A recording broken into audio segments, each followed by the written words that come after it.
যত বড় বড় গায়ক আছে এরকম গন্ডগোল করলে কয় দাদা গৃহাকির মিলে সামনে লক্ষ্য রাখবেন একটা কীর্তনিয়ার কীর্তন ভালো হবে ভক্তের মাধ্যমে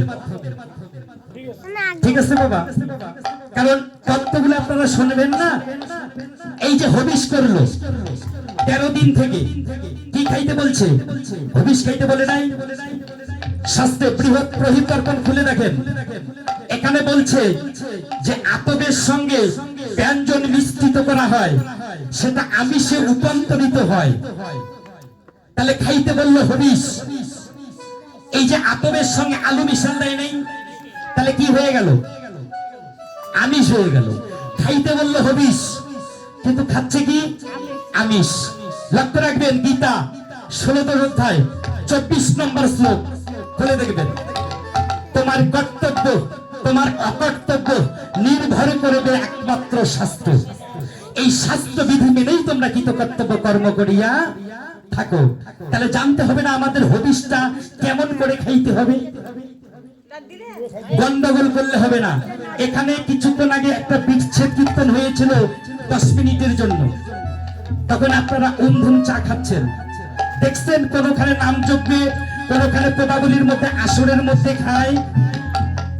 শাস্ত্রে বললেন নাহান্তিস্তামি বৈকণ্ঠ জিগিনাঙ্গি হৃদয়ে নচ মদ ভক্ত যত্র গায়ত্রী তত্র তিষ্ঠামি হে নারদ ভগবান বললেন আমি স্বর্গেও থাকি না আমি মর্তেও থাকি না আমি যোগীদের ঘরেও থাকি না আমি কোথায় থাকি যেখানে আমার বদ ভক্তরা দেহ মন যৌবন দিয়ে আমার কথা শ্রবণ করে সেখানেই আমি রাধারানী সহ থাকি তাহলে এখানেই ভগবান আছে অথচ এখানে আপনারা নিশা করতেছেন ইসলাম বাবারা আছে মূর্তি দেখেন ইসলাম বাবারা এখানে বসে আছে বলেন তো যদি কোনো কিছু খেয়ে থাকে উজু করে মসজিদে ঢুকে আমাদের এই যে ভগবানের কথাগুলা এটা অমৃত প্রসাদ নয় সেটা বাদ দিয়ে গন্ডগোল করলেন ধর্ম করতে গিয়ে যদি পাপ হয় সে ধর্ম করার চেয়ে না করা বেশি ভালো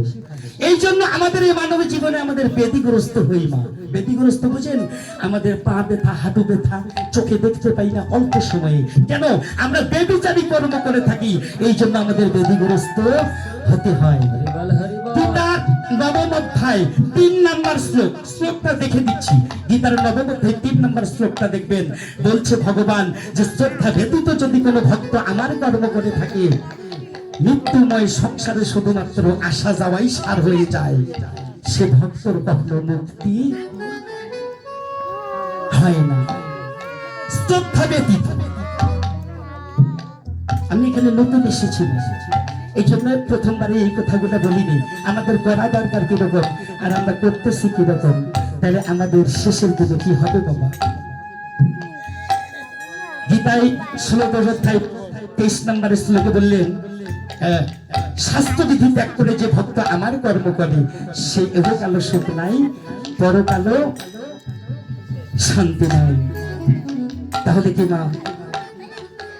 শান্তির জন্য এসেছি আমরা শান্তি পাওয়ার জন্য এই মানব জীবন কত কষ্ট করে এই সাধের মানব জন্ম পেয়েছি এই সাধের মানব জন্ম আমাদের হেলায় হেলায় চলে যাচ্ছে মা কিন্তু আমরা বুঝতে পারতেছি না জয় নিতাই হরিবল জয় নিতাই হরিবল